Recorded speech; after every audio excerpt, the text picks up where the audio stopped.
अस्सलाम वालेकुम and good evening everybody, watching news I with Mehar Abbasi. पहुंची वहीं पे खाक जहां का खमीर था। हमने अना के उन बुतों को कई बार गिरते देखा, भरे ऐवान में इन्हें सिस्कियां लेते 21वीं आईनी तरमीम पर नादिम और गुलूगीर होते देखा। आज अगर मुफाहमती बादशाह फौजी अदालतों के मुखालिफ नहीं तो इसमें बईद कयास क्या है?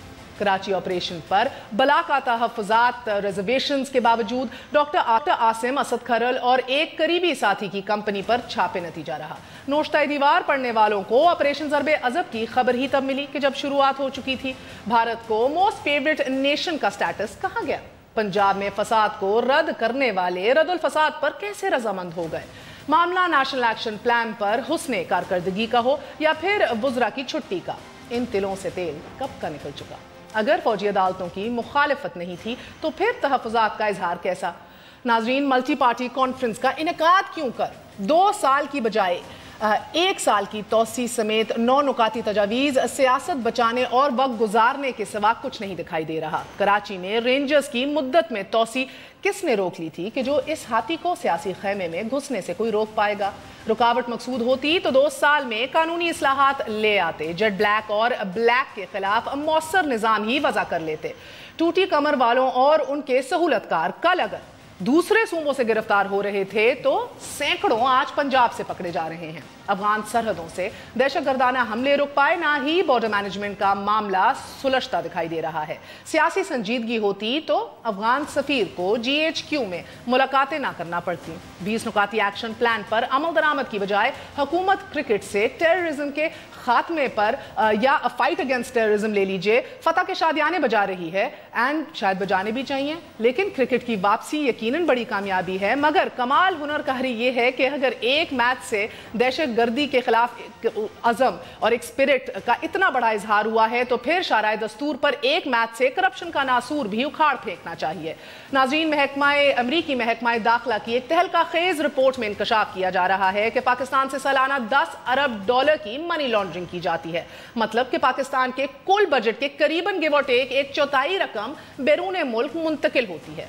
मगर कौन रोके? वो कि जिनके स्विस अकाउंट्स में अपने $600 मिलियन हैं या पनामा में अरबों रुपए महफूज हैं, कि जिनका इक्तदार और जिनका इख्तियार ऑफशोर कारोबार की बेसाखियों पर खड़ा है। और अगर वो इस काले धन के खिलाफ कदम उठाएंगे तो फिर उन्हें पहले अपना सर देना पड़ेगा। और सियासत में सर लेना मकसूद देना नहीं होता। सियासत मुकद्दम हो तो ग्रैंड जिरगे के तहफ़्फ़ुज़ात के बावजूद फाटा का खैबर पख्तूनख्वा में इंज़माम पर सब रजामंद और CPEC जैसे रियासती मुफादात के मंसूबे पर सभी के अपने अपने इख्तलाफात। बलोचिस्तान से आवाज़ें उठ रही हैं कि CPEC खुदा न खास्ता दूसरा कालाबाग डैम ना साबित हो जाए तो खैबर पख्तूनख्वा पहले ही शाकी है। अब फौजी चेक पोस्टों पर तवात्तर से किए जाने वाले हमलों में ये गेम चेंजर मंसूबा खतरात में घिरा दिखाई दे रहा है। तो सियासी ऐवानों में हम आहंगी की बजाय अपनी अपनी बोलियां क्यों हैं? Naturally we raise the question only to seek answers. मगर हम पे ये इल्ज़ाम भी कि हम कभी कभार बहुत ही सिनिकल या नेगेटिव हो जाते हैं। इसलिए आज दावत दी है एक ऐसे वज़ीर को कि जो कोशिश करते हैं कि पॉजिटिव रहा जाए, मगर इस पॉजिटिविटी उनकी पॉजिटिविटी के थ्रू कोशिश करेंगे कि ज़रा तल्ख सवालों के जवाब आज मिल पाएँ। एक छोटा सा वक्फे के बाद फिर हाजिर होते हैं। Stay with us on news आए।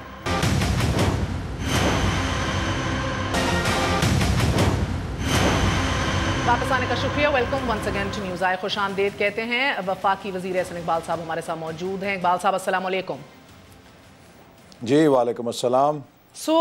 एक बेहतरीन सक्सेसफुल इवेंट पे और एक बेहतरीन सिक्योरिटी का निफाज जो यकीनी बनाया, यकीनी तौर पे अनडाउटेडली हुकूमत वक्त जो है वो मुबारकबाद की मुस्तहक तो है, लेकिन फरमाइएगा एहसन इकबाल साहब, ये जो खौफ की शिकस्त है क्या ये दायमी साबित होगी? इंशाल्लाह। देखिए, पहली बात महर, आपका मैं ओपनिंग सुन रहा था और वो बेसाख्ता मुझे एक लतीफ़ा याद आ गया जिसमें एक गांव वाले ने मौलवी साहब से पूछा कि आपको शहर से कोई खैर की खबर भी कभी आई है?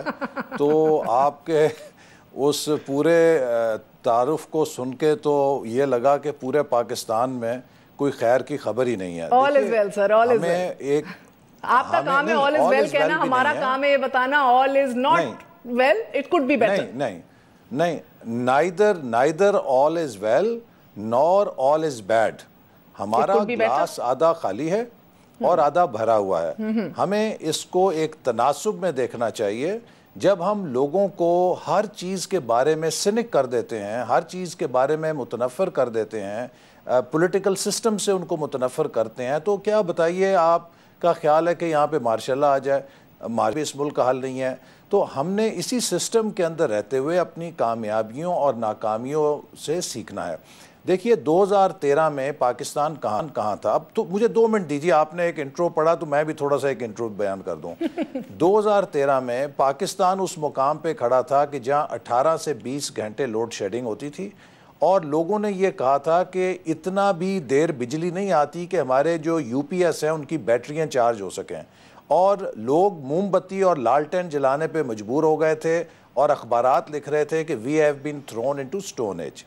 इसी तरह दहशतगर्दी की कैफियत ये थी कि कोई दिन नहीं गुजरता था कि जब किसी मुल्क के हिस्से में कोई वाक़या रूनुमा नहीं होता था। मईशत की हालत ये थी कि आपके रिजर्व्स डिप्लीट कर रहे थे, लोग पाकिस्तान छोड़ के भाग रहे थे और पाकिस्तान के ऊपर एक डिफ़ॉल्ट का ख़तरा लटक रहा था। तो पाकिस्तान उन क्राइसिस सूरत हाल में हमारे हाथ में आया। आज अल्हम्दुलिल्लाह मैं ये नहीं कहता कि पाकिस्तान ऑल इज़ हनी या हर तरफ दूध शहद की नहरें बह रही हैं, लेकिन we have come a long way. Pakistan की इकॉनमी, जिसको न्यूज़वीक ने most dangerous country in the world करार दिया था, उसको वही मगरबी मीडिया एक इमर्जिंग इकॉनमी करार दे रहा है। पाकिस्तान की सिक्योरिटी सूरत हाल हमने 100% फिक्स नहीं की, लेकिन उसमें 60 से 70% कामयाबी हासिल कर ली है। और जो बचे कुचे एलिमेंट्स हैं, इंशाल्लाह जो नया ऑपरेशन शुरू हुआ है उसके नतीजे में उनमें भी हम उन्हें ख़त्म करने में कामयाब हो जाएंगे। पाकिस्तान की एनर्जी की सूरत हाल में नुमाया बेहतरी है। आज जहां 20 घंटे 18 घंटे बिजली नहीं होती थी, वहां 18-20 घंटे बिजली मौजूद है। और अगले 2 सालों में, 1.5 सालों में हम 10,000 मेगावाट नई इस मुल्क के अंदर बिजली दाखिल करने जा रहे हैं। हैविंग सेड दिस, हमें इस बात का भी एहसास है कि बहुत से चैलेंजेस या बहुत सी घाटियां भी हमने अबूर करनी है, क्योंकि देखिए we are a developing country. Developing countries, हमारे हमसाया मुल्क भारत है, वो पिछले तकरीबन 20 साल से 8% की ग्रोथ के ऊपर जा रहा है, 7-8% की औसत से जा रहा है।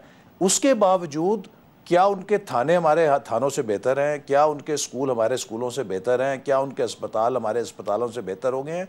इसलिए कि हम उस खित्ते में हैं कि जहां ओवर पॉपुलेशन के नतीजे में हमारे वसाइल और आबादी का तनासुब बहुत दबाव का शिकार है, और हमें यकीनन एक तसलसल के साथ आगे बढ़ना है। और असल इंडिकेटर क्या है कि क्या आपका गुज़श्ता साल इस साल से बदतर था या ये साल पिछले साल से बेहतर है?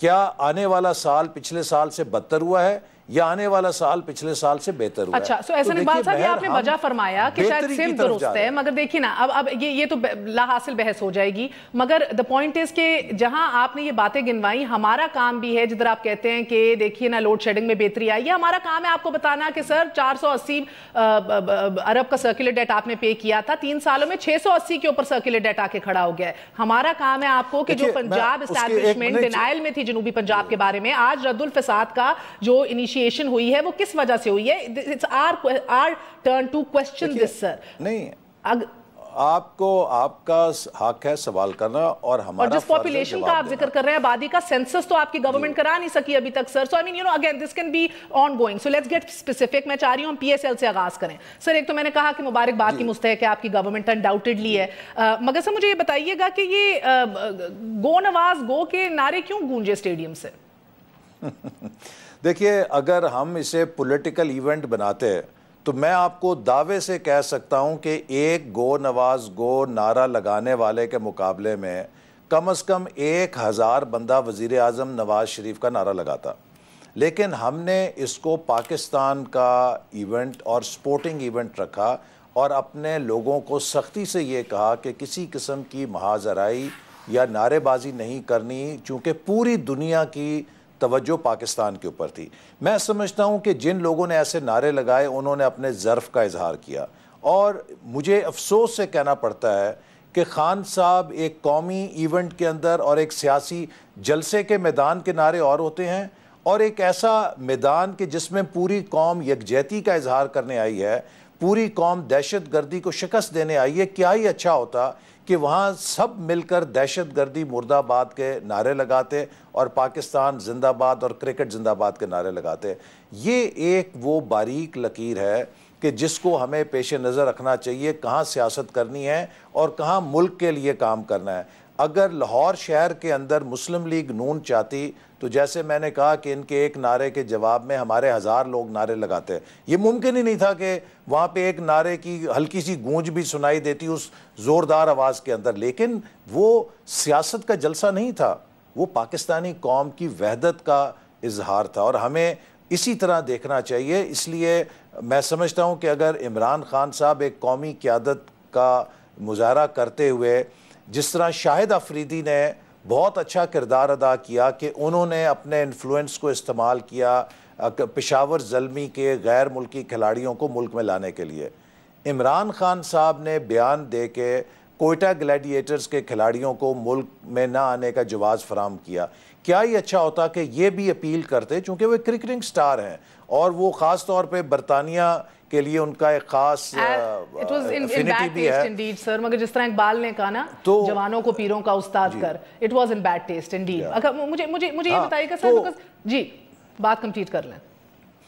जो इसीलिए मैं समझता हूं कि कल का क्रिकेट मैच एक क्रिकेट मैच नहीं था, बल्कि एक माइलस्टोन था कि जिसमें हमने अपने अज़्म का इजहार करना था कि पाकिस्तानी कौम इस तरह अपना सिर सरेंडर नहीं करेगी, हम इस तरह झुकेंगे नहीं दबाव के आगे। हमारा अज़्म है, हम पाकिस्तान के खेल के मैदान आबाद करना चाहते हैं। तो सर मैं तो बल्कि आपको एक दोस्ताना रिकमेंडेशन भी दूंगी कि इट्स बेटर कि आप सर इसको इनिशिएट करें, उन सूबों को भी कहें कि भाई ये रिक्विजिशंस डालें, अपने पैसे लें, because you look bad sir. Punjab की सारे पैसे रिलीज हो जाते हैं, प्लानिंग मिनिस्टर, डेवलपमेंट मिनिस्टर के हल्के के अंदर सारे सिर्फ उसी के हल्के के लिए पैसे रिलीज होते हैं, बाकी पूरे पाकिस्तान में ऐसी बात नहीं है। नहीं, ऐसी बात नहीं है। हमारे पास पिछले 2 सालों के अंदर 90% से ज़्यादा PSDP के फंड्स हमने रिलीज करने का रिकॉर्ड बनाया है और बिलखसूस सूबा बलूचिस्तान और सूबा खैबर पख्तूनख्वा के अंदर रिकॉर्ड हमने प्रोजेक्ट्स रिलीज किए हैं। और बिलखसूस मैं हायर एजुकेशन कमीशन की तरफ से ये कहूँगा कि जितने प्रोजेक्ट बलूचिस्तान और खैबर पख्तूनख्वा के अंदर हायर एजुकेशन सेक्टर में पिछले 3 सालों में अप्रूव किए गए हैं, उनकी पिछले 10 साल के अंदर मिसाल नहीं मिलती। और हमने कोशिश ये की है कि जो लेस डेवलप्ड एरियाज हैं उनके अंदर डेवलपमेंट के अमल को तेज किया जाए। ऐसे एक बात है, आप मुझे मुख्तलिफ सूबों की परसेंटेजेस बता सकते हैं कि कितने किस सूबे के लिए कितने रिलीज किए हैं, परसेंटेज, बॉल पार्क फिगर?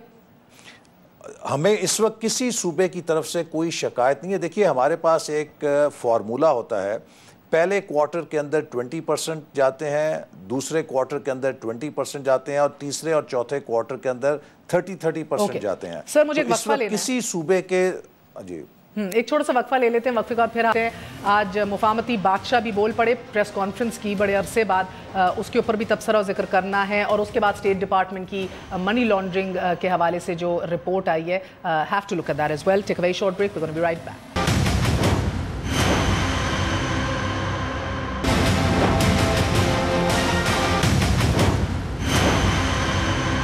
वापस आने का शुक्रिया, welcome once again to news. ऐसे इकबाल साहब फरमाइएगा, कौन से ऐसे अदालती रिफॉर्म्स आपने किए, पुलिस रिफॉर्म्स किए, CRPC रिफॉर्म्स किए, क्रिमिनल जस्टिस सिस्टम के रिफॉर्म्स किए, जो मज़ीद 2 साल और दे दिए जाएं आपकी गवर्नमेंट को मिलिट्री कोर्ट्स को जस्टिफाई करने के लिए और नाफिज करने के लिए, मुसल्लत करने के लिए? देखिए, पहली बात तो यह है कि हुकूमत ने पिछले 2 सालों के अंदर सिक्योरिटी मैनेजमेंट के सिस्टम को बहुत ज़्यादा इम्प्रूव किया है। पाकिस्तान के सिक्योरिटी मैनेजमेंट सिस्टम का सबसे बड़ा डायलेमा ये था कि पूरा सिक्योरिटी सिस्टम साइलोस के अंदर ऑपरेट करता था और हमारे किसी एक सिक्योरिटी विंग को ये ख़बर नहीं होती थी कि दूसरे सतह के ऊपर क्या हो रहा है। और ये डिसजॉइंटेड सिक्योरिटी आर्किटेक्चर मुल्क के अंदर उसके गैर फ़ाल होने की या गैर मौसर होने की बड़ी वजह थी।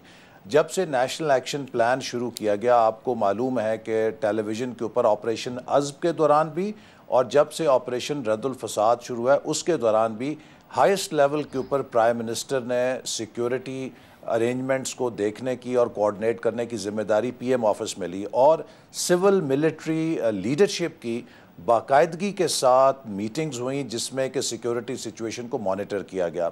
इसी तरह सेकंड टियर के ऊपर जो लेवल है उसमें पाकिस्तान की इंटेलिजेंस एजेंसीज, पाकिस्तान के जो सिक्योरिटी के इदारे हैं सिविल और मिलिट्री, उनकी कोऑर्डिनेशन को मजबूत किया गया और इंफॉर्मेशन शेयरिंग के निज़ाम को बेहतर किया गया। उसी मैं क्यों मानूं आपकी बात? कैसे मान लूं आपकी बात एहसन इकबाल साहब? मैंने नेक्टा के चीफ को 2 दफा इंटरव्यू किया है जब नेक्टा आपकी हुकूमत पाल ना कर सकी। 3 दफा जो साल में मिलना है बोर्ड ऑफ गवर्नर्स को, वजीर आजम को लिख लिख नेक्टा का चीफ थक गया, उन्होंने जवाब नहीं दिया। तो आप कैसे कह सकते हैं कि इंटेलिजेंस कोऑर्डिनेशन उन्होंने बेहतर करा दी है? जो इदारा इस काम के लिए है वो तो फाइल नहीं। पहली बात यह है कि अगर आप मैं ना मानूं पे अमल करेंगे फिर तो मैं तो कोट कर रही हूं ना कि जिसका काम है, अगर आपने शख्सियात को इदारों पे ही तरजीहात देनी है सुनेगी तो शायद मैं आपको कुछ कन्विंस कर सकूं। देखिए मुहावरा है, कहते हैं कि the taste of pudding lies in its taste. किसी भी पॉलिसी की कामयाबी और मौसर होने का इन्हिसार उसके नताइज के ऊपर होता है। जब पूरा मुल्क इस बात को मान रहा है कि हमें सिक्योरिटी के शोबे के अंदर पिछले 2 सालों के अंदर 2.5 सालों के अंदर कामयाबियां हासिल हुई हैं। आज पाकिस्तान में एक्सट्रीमिज्म का लेवल वो नहीं है कि जो 2013 में था। आज पाकिस्तान में टेररिज्म का वो लेवल नहीं है जो 2013 में था। सर, आप सही हर आने वाले साल में, मगर इसका कितना क्रेडिट आपकी गवर्नमेंट को जाता है और कितना क्रेडिट फौज को जाता है, मिलिट्री ऑपरेशन इन वजीरिस्तान को जाता है? देखिए पहली चीज ये है कि फौज के ऑपरेशन तो जनरल मुशर्रफ के दौर में भी होते रहे, फौज के ऑपरेशन तो हमारे से पहले भी होते रहे और हुकूमतें भी अपनी अपनी कोशिशें करती रहीं।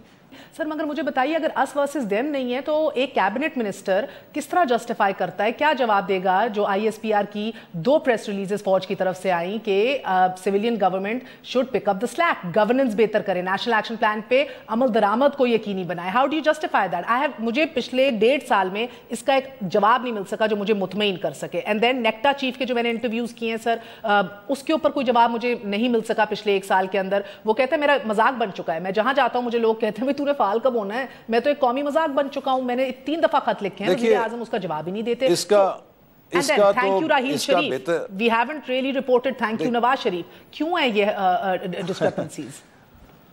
देखिए इसका तो बेहतर जवाब जो है वो वज़ीर दाखिला दे सकते हैं, चूँकि ये उनकी वजारत से मुतल्लिका सवाल है। मैं भी उनसे पूछ के आपको जवाब दे सकता हूँ। अगर आप मेरे CPAC से रिलेटेड या मिनिस्ट्री ऑफ प्लानिंग डेवलपमेंट से कोई पूछे तो I can answer that readily. लेकिन ये जो शोबा है ये उनके मुतालिक है, बेहतर है कि आप ना जो अभी आप क्लेम कर रहे थे सर, इसलिए मैंने ये सवाल पूछा। या तो मैंने तो देखे ना, मैंने आपको बहैसियत कैबिनेट मिनिस्टर ये कहा कि व्हाट आई कैन से कि अगर हमारे सिक्योरिटी के शोबे के अंदर नताइज बेहतर आ रहे हैं तो इसका मतलब यह है कि निज़ाम मौसर काम कर रहा है और कैबिनेट मिनिस्टर आप काबीना की मीटिंग में बैठ के ये पूछते हैं कि भाई हम लोग क्यों नहीं अभी तक CRPC या क्रिमिनल जस्टिस सिस्टम रिफॉर्म्स लाए? 2 साल का सनसेट क्लॉज था, हम इसको क्यों रिवाइव कर रहे हैं? डू यू आस्क दैट या आप अपने काम से काम रखते हैं मीटिंग में? देखिए नहीं, उसके ऊपर भी यकीनन सब दिलचस्पी रखते हैं और लॉ मिनिस्ट्री जो है मुसलसल काम कर रही है। लेकिन आपको ये बात का एहसास है कि वो जुज़ियात या वो बुनियाद के जिसके ऊपर मिलिट्री कोर्ट्स बनाई गई थी, अभी तक हम एक ऐसे मरहले के अंदर हैं कि जहाँ पर वो थ्रेट्स मुकम्मल तौर पे ख़त्म नहीं हुए। आपको मालूम है कि एक ऐसा वक्त आ गया था कि जब हमारे सिविल इदारों पे इस कदर इन बैंड ऑर्गेनाइजेशंस का दबाव था या इन दहशतगर्द जो अनासर हैं कि जो कि ये सिविलियंस तो नहीं है जिनके साथ आप डील कर रहे हैं ना, जो क्रिमिनल जस्टिस सिस्टम है that is suppose to deal with civil matters, crime within the civil context. लेकिन जब आप एक टेररिज्म की सूरत से नबर्द आजमा हो कि जिसमें जो लोग आपके सिक्योरिटी के लोगों को भी मार देते हैं और बेगुनाह लोगों को भी मार देते हैं, दैट्स एन एक्स्ट्राऑर्डिनरी सिचुएशन। तो अभी इस बात को महसूस किया गया है कि ये हमें अभी थोड़ा सा और मज़ीद वक्त चाहिए कि जिसमें हम इनको इस कदर कमज़ोर कर दें कि हमारे सिविल इदारों पर ये इस तरह हमला आवर ना हो सकें, उन पर कोई दबाव इसके ऊपर तो आज मुफामती बादशाह आसिफ अली जरदारी साहब ने प्रेस कॉन्फ्रेंस की, यकीनी आपने देखी होगी। उन्होंने कहा कि भाई हमें भी मुखालिफत नहीं है मिलिट्री कोर्ट से, मगर 9 नुकाती तजावीज़ आपके सामने पेश कर दी हैं गवर्नमेंट के। टेल मी समथिंग सर, उनका एक गिला ये भी था कि जो नोटिफिकेशंस और जो इख्तियारात सिंध के अंदर रेंजर्स के पास हैं वो पंजाब में नहीं है। Why so? देखिए, पहली चीज़ तो यह है कि आपको मालूम है कि कराची की सूरत हाल बहुत मुख्तलिफ थी जो पंजाब के अंदर सूरत हाल है। पंजाब में कोई ऐसी आपको सूरत हाल का सामना नहीं था जो कराची के अंदर break down of law and order का सूरत हाल का सामना था। ये ओपन सीक्रेट है, किसी को इसमें कोई शुबा नहीं है कि वहाँ पर जिस तरह की दहशत गर्दी हो रही थी, वहाँ पर जिस किस्म की टारगेट किलिंग्स हो रही थी, वहाँ पर जिस किस्म की भत्ताखोरी हो रही थी, उसकी कोई मिसाल किसी और आपको पंजाब के इलाके में ऐसी नहीं मिलती। जनूबी पंजाब जिसको एक हॉटबेड ऑफ मिलिटेंसी कहा गया, बैंड ऑर्गेनाइजेशंस कहा गया, वो तो आप डिनायल में रहे। देखिए नहीं, देखिए पहली बात यह है कि पंजाब के अंदर मेरे मालूमात के मुताबिक 1 इंच टेरिटरी ऐसी नहीं है कि जो गवर्नमेंट की रिट से आज़ादाना हो या वहाँ पे गवर्नमेंट पहुँच ना सके। सर आप छोटू गैंग भूल गए कि किसी एक नहीं, मेरी बात सुने ना, वो छोटी छोटी कोई एक आधा इलाका उसको वाइप आउट कर दिया गया, लेकिन आपके जो तहसील्स हैं, डिस्ट्रिक्ट्स हैं, उनके अंदर वहाँ पर एडमिनिस्ट्रेशन मौजूद है। दूसरी बात यह कि जिस तरह की भत्ताखोरी, जिस तरह की टारगेट किलिंग, जिस तरह की बोरियों के अंदर लाशें कराची में मैं समझ सकती हूँ वो मुख्तलिफ थी, but that does not sir, it doesn't lesson the problem in Punjab. अगर आप मुझे सवाल करने मैं ये देखिए ना, लेट अस बी फेयर। हमने अगर तो वो बहस बराए बहस करनी है उसका तो नहीं सर, मेरा बड़ा एक वैलिड क्वेश्चन है आपसे। साउथ पंजाब के अंदर जो रेडिकलाइजेशन है उसका एक अलग लेवल है या उसका एक अलग कॉन्टेक्स्ट है। कराची के अंदर जो सिक्योरिटी का ब्रेकडाउन था वो एक अलग नौयत का केस था कि आपका मैं मानती हूं, so let's not waste air time on that. मेरा सवाल सुन लीजिए सर। तो जो रेंजर्स का ऑपरेशन कराची में शुरू किया गया उसका मकसद ये था कि कराची को जो हमारा फाइनेंशियल कैपिटल है उसका लॉ एंड ऑर्डर बहाल किया जाए ताकि हमारी इकॉनमी भी बहाल हो और कराची के लोगों का अमन भी वापस आए। जो साउथ पंजाब का हिस्सा है उसको बड़ी कामयाबी के साथ पुलिस ने मुख्तलिफ सतहों के ऊपर लिया गया, और अब जब रद्दुल फसाद का ऑपरेशन शुरू किया तो उसमें यह सोचा गया कि भी एक मुल्क के अंदर मुल्कगीर ऑपरेशन के ज़रिए जहाँ पर भी कोई किसी किस्म के ऐसे असरात नज़र आएँ या उनके कोई अनासर नज़र आएँ उन सबको राउंड अप करना चाहिए। और बिलखसूस इसमें यह चीज़ ज़रूर पेश नज़र थी कि कोई ऐसा तासुर भी ना हो कि किसी मुल्क के सूबे में कोई इस्तिस्ना बरता जा रहा है या शायद किसी सूबे के अंदर। ये तासुर है ना सर, ये तासुर है और इसका इजहार आज आसिफ अली जरदारी साहब ने भी किया। अगर अब मुझे इजाजत दीजिए सर, आपने वफाकी गवर्नमेंट पंजाब के अंदर भी सर वही मैं कह रही हूँ, वफाकी गवर्नमेंट ने एंटी टेररिज्म एक्ट को अमेंड किया, उसको तरमीम की उसके अंदर के 90 दिन का रिमांड जो है वो रेंजर्स ले सके, सिंध के अंदर लोगों को घेर सके, मजिस्ट्रेट से भी बेसिकली नोटिफाई करना है, पूछे बगैर आप रिमांड हासिल कर सकते थे आराम से। इतने इख्तियारात दिए गए उधर रेंजर्स को। So I mean he is not ill founded Asif Ali Zardari जब वो ये रिजर्वेशंस का इजहार करते हैं। But my question to you is sir कि अगर इतना सब कुछ बेहतरीन था जिस तरह प्लीज स्टॉप इट। देखिए, सिंध के अंदर जो रेंजर्स का मैंडेट है उसको वफाकी हुकूमत वारंट नहीं करती या वफाकी हुकूमत उसको अप्रूव नहीं करती। सिंध के अंदर जो रेंजर्स का मैंडेट है वो सिंध की हुकूमत के दिया हुआ मैंडेट है। आई नो दैट सर, मगर आपने इख्तियारात को वसी किया, वफाकी गवर्नमेंट ने इख्तियारात को वसी किया सर। नहीं, जो रेंजर्स का मैंडेट है सिंध के अंदर उसको सिंध हुकूमत ने ऑथराइज किया हुआ है। सिंध हुकूमत की ऑथराइजेशन के बगैर हम उसको ना बढ़ा सकते हैं ना घटा सकते हैं। मैंने कहा है कि उनकी ऑथराइजेशन के बगैर नहीं आएंगे या जाएंगे।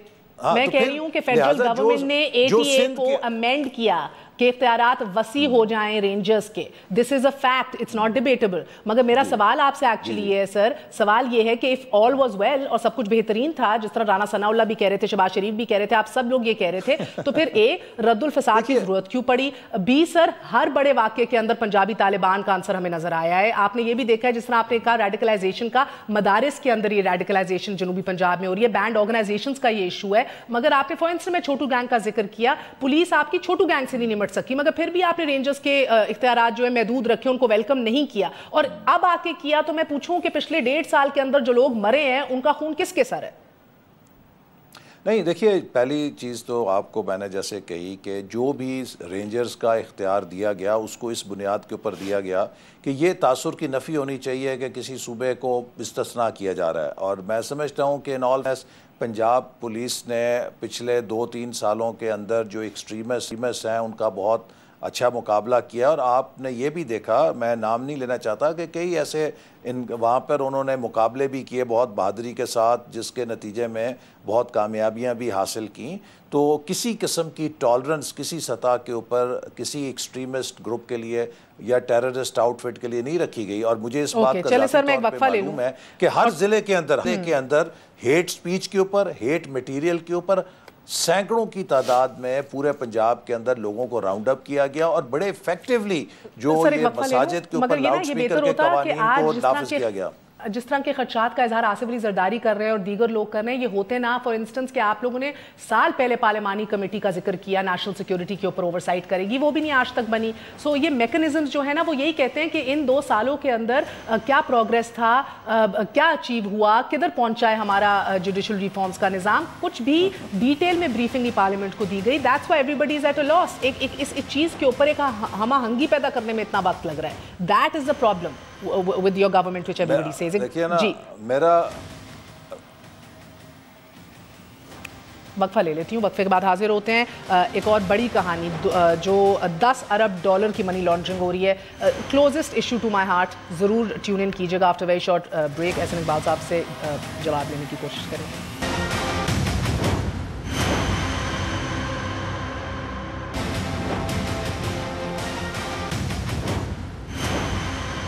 इक़्तिदार और काले धन का जो गठजोड़ है, वो आज पहली बार पाकिस्तान की तारीख में किसी भी बेदार और बाशऊर पाकिस्तानी के लिए एक असल, रियल, पैल्पेबल इशू बन चुका हुआ है।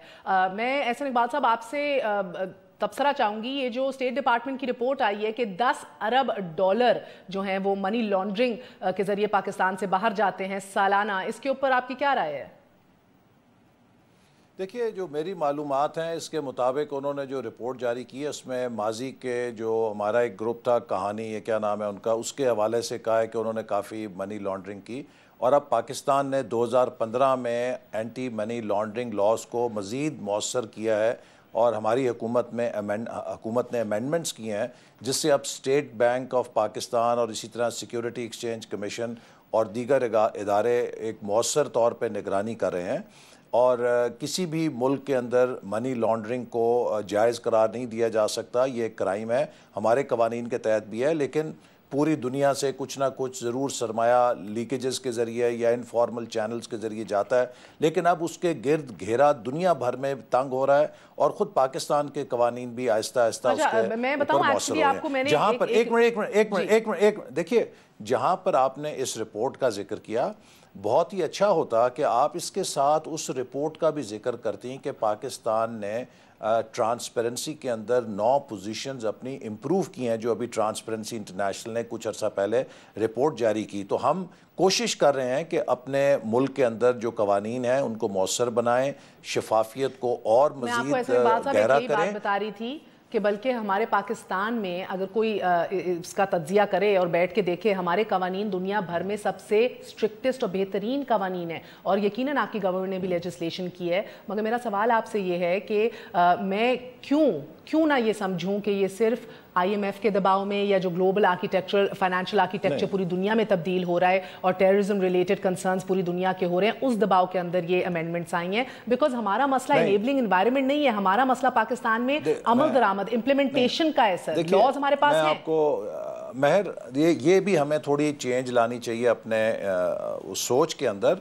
हम हर चीज़ को किसी के दबाव में नहीं करते, अब हम हर चीज़ को अपने एजेंडा में करते हैं। हमारे सामने पाकिस्तान का एक इकनॉमिक एजेंडा है, इस गवर्नमेंट का एक टोटल इकनॉमिक फोकस है, क्योंकि अब अगर हमने पाकिस्तान की आज़ादी को बरकरार रखना है, पाकिस्तान की खुद मुख्तारी को कायम रखना है, तो इकनॉमिकली हमें 7-8% पे ग्रो करना है। इसके लिए हम मुल्क की सिक्योरिटी को पाकिस्तान की डेवलपमेंट का एक इम्पेरेटिव समझते हैं। जब नेशनल एक्शन प्रोग्राम शुरू किया गया, उसकी एक शर्त यह भी थी कि जो फाइनेंसिंग ऑफ टेररिस्ट नेटवर्क्स है उस पर क्रैक डाउन करने के लिए हम मनी लॉन्ड्रिंग के तमाम कवानीन को जायज़ा लें, उसके अंदर अमेंडमेंट्स करें, उनकी इन्फोर्समेंट को मौसर करें। और पिछले 2 सालों के अंदर हमारे मुल्क के अंदर मनी लॉन्ड्रिंग के कवानीन की इन्फोर्समेंट को बहुत मौसर किया गया है। उसी से हमने टेरर ग्रुप्स की फाइनेंसिंग को भी कर्टेल किया है और उनके गिर्द बहुत गहरा तंग किया है। सर, ये आप कह रहे हैं बात, मगर स्टैट्स हमें ये नहीं बताते। लेकिन मैं फिर भी कहूँगा कि we are not perfect yet, क्योंकि ये बहुत जो रिपोर्ट्स हैं ना वो यकीनन बढ़ गई हैं, मगर सर एक्चुअल प्रोसिक्यूशन नहीं हुई। जो विरसे से हमें 20-25 साल का एक लेगेसी है जो विरसे में मिली है, और यकीनन इसको ठीक करते हुए, इसको प्लग करते हुए टाइम लगेगा। लेकिन ये चीज जरूर है कि हमारी सिमत ठीक है, हम बेहतरी की तरफ जा रहे हैं। ये बदतर नहीं हो रही कि मनी लॉन्ड्रिंग जो है वो उसकी शरह में इजाफा नहीं हो रहा, उसकी शरह में कमी हो रही है। इंफॉर्मेशन को, एक इंडस्ट्री को, एक इन्वेस्टमेंट्स को, और एक इंफॉर्मेशन को, और इंडिविजुअल्स को, अगर किसी कंट्री को लोगों की कमी है, डेंटिस्ट की, डॉक्टर की, वो अपनी इमिग्रेशन पॉलिसी रिलैक्स करता है। आप किसी बंदे को चाहे एनओसी दें या ना दें, वो जाके वहाँ पे इमिग्रेशन बाहर ले लेगा। इसी तरह इंडस्ट्रीज़ जो हैं वो ग्लोबल सप्लाई चेन बन गई हैं, आप इंडस्ट्रीज़ को बाउंड्रीज़ में नहीं रख सकते। इन्वेस्टमेंट आप जितने मर्जी कंट्रोल्स बना लें, the people will find a way, उसकी ग्लोबल मार्केट्स बन गई हैं, इन्वेस्टमेंट्स आर ग्लोबल। इसी तरह इंफॉर्मेशन आप जितनी मर्जी सेंसरशिप बना लें, आप इंफॉर्मेशन को रोक नहीं सकते। जो हमें करने का काम है कि हम अपने मुल्क को एक इनेबलिंग एनवायरनमेंट बनाएं, ताकि हमारे मुल्क का सरमाया बाहर जाने की बजाय ना सिर्फ अपने मुल्क में लगे, बल्कि बैरूनी सरमाया भी हम अपने मुल्क के अंदर अट्रैक्ट करें।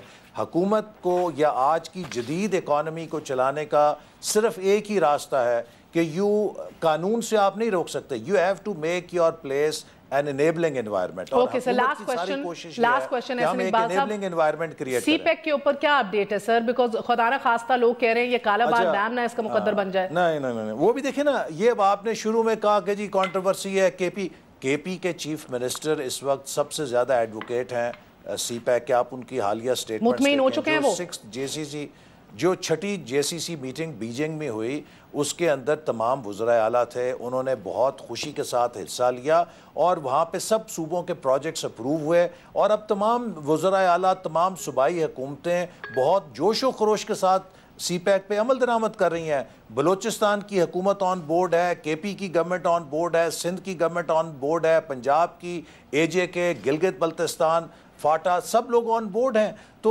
मुल्क के अंदर अब जो लोग चंद एक सियासी अनासर हैं जिनका अपना एक एजेंडा हो सकता है, वो अगर अपनी कोई बात करते हैं या दुकान चमकाने की कोशिश करते हैं, उससे उस यूनिटी पे फ़र्क नहीं पड़ता, चूँकि तमाम फेडरेटिंग यूनिट्स इस वक्त CPEC को ओन करते हैं and they are completely behind CPEC। I think this is a great success और हमें इसके हवाले से जो इसकी यकजहती को बढ़ाकर रखना पड़ेगा। चाहिए। Absolutely, thank you so much Ahsan Iqbal साहब, it was a pleasure viewing you. आज के लिए इतना ही, गुड नाइट, अल्लाह हाफिज़।